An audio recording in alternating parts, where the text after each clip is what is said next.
کہ نبی کریم صلی اللہ علیہ وآلہ وسلم کسی جنازے میں تھے اور قبر کی تیاری میں بھی دیر تھی، تو جیسے سب انتظار میں بیٹھ جاتے ہیں تو نبی پاک صلی اللہ علیہ وسلم نیچے بیٹھ گئے. آپ کے ہاتھ میں ایک چھڑی تھی اور آپ زمین میں جیسے آدمی کچھ سوچ رہا ہوتا ہے تو ساتھ ساتھ ایسے تو پھر آپ نے اس موقع پر ایک بات ارشاد فرمائی.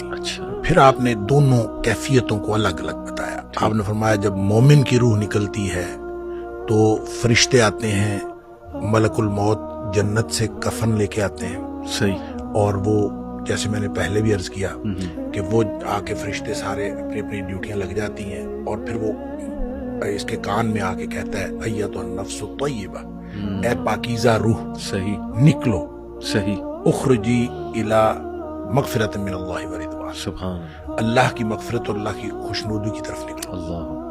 تو پھر وہ تو فوراً نکلتی ہے نا، مطلب اس کا مطلب وہ تو خوش ہوتی ہے، وہ تو نکلنے کے لیے پھر دیر ہی نہیں لگتی. اور وہ جیسے پانی کی مشک بھری ہوئی ہے تو بند کھول دیا جائے، تخرج تسیل کما تخرج القطرۃ من فی السقا، وہ نکل جاتی. تو دوسرا جو ہے جب وہ مومن کے علاوہ کافر اور منافق کی موت کے لیے جب فرشتے آتے ہیں تو نبی کریم صلی اللہ علیہ وسلم نے فرمایا وہ جہنم سے بدبودار کفن لے کے آتے ہیں. اب اس طرح ڈیوٹیاں لگ جاتی ہیں، سب بیٹھ جاتے ہیں، تو وہ جو ملک الموت ہے وہ اس کے کان میں آ کے کہتا ہے ایتھا النفس الخبیثہ، اے ناپاک روح نکلو، اخرجی باہر نکلو، الی سخط من اللہ وغضب، اللہ کی ناراضگی اور اللہ کے غضب کی طرف نکلو. اللہ کی ناراضگی اور اللہ کا غضب تیرا انتظار کر رہا ہے. آپ اندازہ کریں جس کو یہ کہا جائے اور ادھر دنیا میں پڑے ہوئے اس کو یہ خبر مل جائے کہ اللہ کی ناراضگی اور اللہ کا غصہ میرا انتظار کر رہا ہے، تو وہ کیوں نکلے گی؟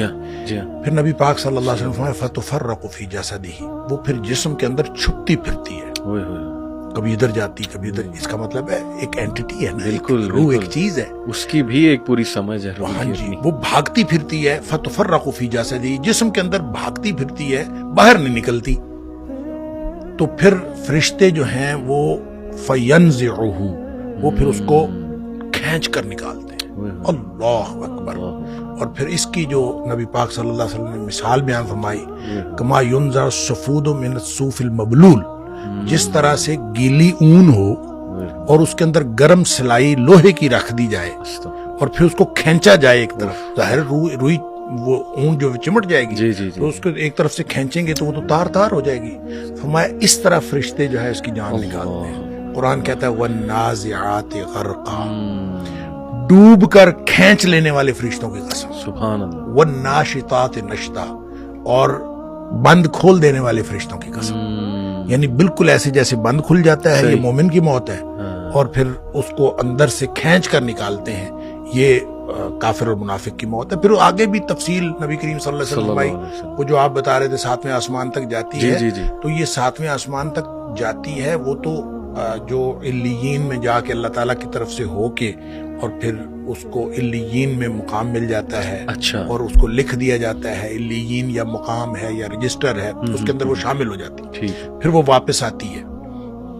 اسی طرح جب منافق کی اور کافر کی روح جاتی ہے تو اس کو بھی فرشتے پکڑ کے لے جاتے آسمان کی طرف ہی ہیں، لیکن آسمان کے دروازے ہی نہیں کھولے جاتے. اچھا، اس حدیث میں یہ بھی تفصیل ہے کہ ظاہر ہے جب مومن کی موت جنت کے خوشبودار کفن میں ڈالی جاتی ہے تو ہر طرف خوشبو پھیل جاتی ہے. صحیح. اور وہ فرشتہ جب لے کے جا رہا ہوتا ہے اس کی روح کو، سب پوچھتے ہیں کس کی روح ہے، کیونکہ خوشبو پھیلی ہوئی ہوتی ہے، اور ہر شخص اس کے لیے جو ہے نا وہ دعائیں کر رہا ہوتا ہے، اور ہر شخص خوشی اور مبارکباد کی صدائیں آ رہی ہوتی ہیں. دوسری طرف جب وہ کافر کی منافق کی موت وہ جب آتی ہے تو اس کی بدبودار کفن ہوتا ہے اور بدبو پھیل جاتی ہے سارے چار چفیرے ہر عالم. جب وہ ہر طرف بدبو پھیلتی ہے تو ہر کوئی جو ہے نا اس کے اوپر لعنت کر رہا ہوتا ہے. پھر وہ لے کے آسمانوں کو چڑھتا ہے، آسمان کے دروازے ہی نہیں کھولے جاتے. قرآن میں بھی آتا ہے کہ اس کے لیے آسمان کے دروازے نہیں کھولے جاتے. اچھا، اس پر پھر حدیث میں آتا ہے کہ وہ فرشتے پھر اس کو وہاں سے چھوڑ دیتے ہیں. اچھا، وہ پھر گرتی ہے نیچے، یعنی جو جہنم ہے وہ پستی کا استعارہ ہے، صحیح، اور جنت جو ہے وہ اونچائی کا اور بلندی کا.